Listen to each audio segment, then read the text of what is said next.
Hello friends, कैसे हैं आप सब। आई होप आप अच्छे होंगे। और इस छोटे से वीडियो के माध्यम से आज हम बात करने वाले हैं संवेगात्मक बुद्धि प्रतिमानों की। तो ये प्रतिमान जो है संवेगात्मक बुद्धि वाला जो टॉपिक है उसी से रिलेटेड है। लेकिन जब हम रीड के लिए तैयार करते हैं उस टाइम जो टॉपिक है वो उसको बहुत शॉर्ट में पढ़ा जाता है, यानी संवेगात्मक बुद्धि किसने इस पे वर्क किया, शुरुआत किसने की, इतने से काम चल जाता है। लेकिन ग्रेड फर्स्ट के लिए या ग्रेड सेकंड के लिए तो इसको थोड़ा सा और डीप तरीके से पढ़ लिया जाए तो बेटर होता है, क्योंकि क्वेश्चंस इससे बनते हैं। तो संवेगात्मक बुद्धि के प्रतिमान जो है वो 3 प्रतिमान होते हैं, ठीक है। 3 प्रतिमान और 3 अलग-अलग लोगों ने दिए हैं। तो पहला जो प्रतिमान है वो है योग्यता आधारित प्रतिमान, जिसे एबिलिटी मॉडल बोला जाता है। और ये जॉन डी मेयर ने दिया था। और ये जॉन डी मेयर है ना, इन्होंने ही 1990 के अंदर सबसे पहले संवेगात्मक बुद्धि के बारे में ज़िक्र किया था। जॉन डी मेयर और पीटर सेलोवे भी थे, इन दोनों ने ज़िक्र किया था।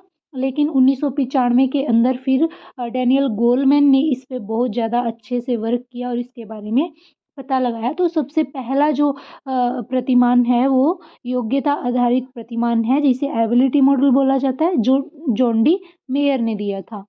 सेकंड जो है वो गुण आधारित प्रतिमान है, ट्रेट्स मॉडल बोला जाता है इसको। और ये दिया था के वी पेट्रिडायस ने, ठीक है। और इसको बोला जाता है गुण आधारित प्रतिमान। ये गुणों पर आधारित प्रतिमान बनाया गया, संवेगात्मक बुद्धि से रिलेटेड है और इंग्लिश में ट्रेट्स मॉडल बोलते हैं इसको।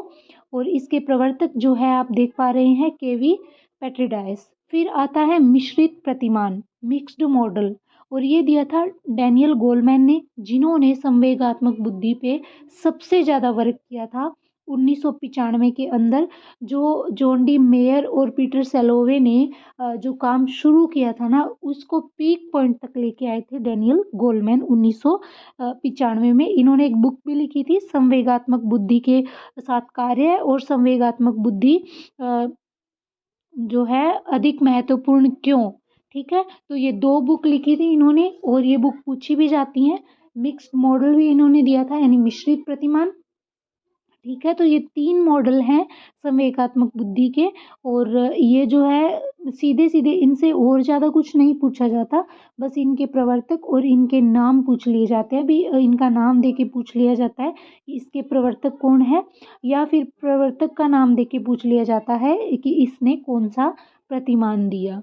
तो ये छोटा सा वीडियो मैंने आज इसीलिए बनाया ताकि ये छोटा सा टॉपिक क्लियर हो जाए, क्योंकि संवेगात्मक बुद्धि के बारे में तो आप पढ़ते ही होंगे, लेकिन ये चीज़ें हर एक बुक या नोट्स के अंदर अवेलेबल नहीं होती।